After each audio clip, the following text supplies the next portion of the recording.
Hi everyone, welcome back to the Freedom Frontier channel. I cut my hair a couple days ago, but that's not what this video is about. Unfortunately, Matthew and Ashley, my siblings, have left Alaska.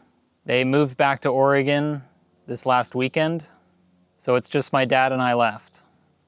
I can't speak on their behalf, but I can go over some of the main issues that we had. One of the big issues is just the primitive living off-grid, not having quick and easy access to bathrooms and showers, especially after we moved out of the RV park and now we're living completely off-grid on my property. We had to make frequent trips into town just to use the bathrooms because we didn't have our outhouse set up yet. The bathroom in the travel trailer was limited because we had no way of emptying the black tank. And my brother didn't want to use the travel trailer shower because he's so tall. Living off-grid isn't easy. You gotta always be worried about your power. You have to always be thinking how you're gonna keep things sanitary, where you're gonna go to the bathroom next.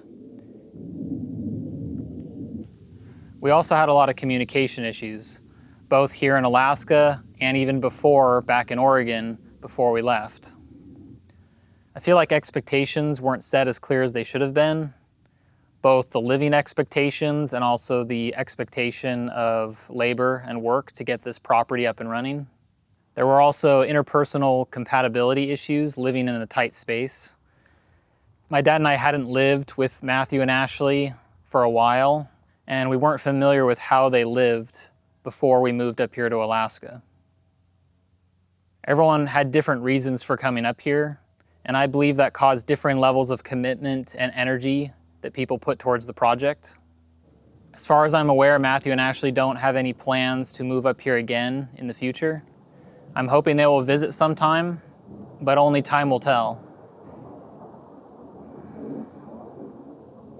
My dad has been struggling emotionally with Matthew and Ashley leaving. He's had increased anxiety over the last week about his past life choices and his future, and now he's planning to go back to Oregon over the winter. This channel won't be ending. This Alaska off-grid homestead won't be ending. Plans will be changing, and they were going to have to change anyway, even if my siblings were still here. Our original goals were very ambitious, and we don't have nearly enough time to finish the original plans before winter. We can't finish the cabin or the utility shed in time, and even if we could finish, we couldn't live in the cabin over this winter because we don't have a heat source. All of the wood that we chopped up still needs to cure for over a year. Additionally, even if we finish the cabin, it depends on the utility shed providing electrical power underground.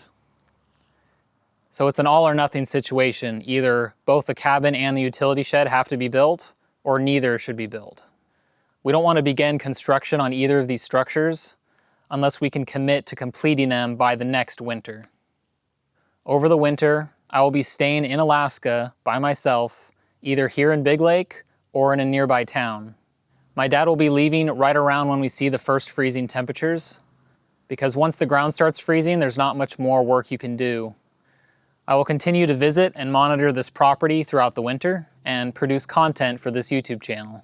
And next spring, my dad says he'll come back to Alaska to help continue development of this property. And who knows, maybe I'll be able to recruit some others to help.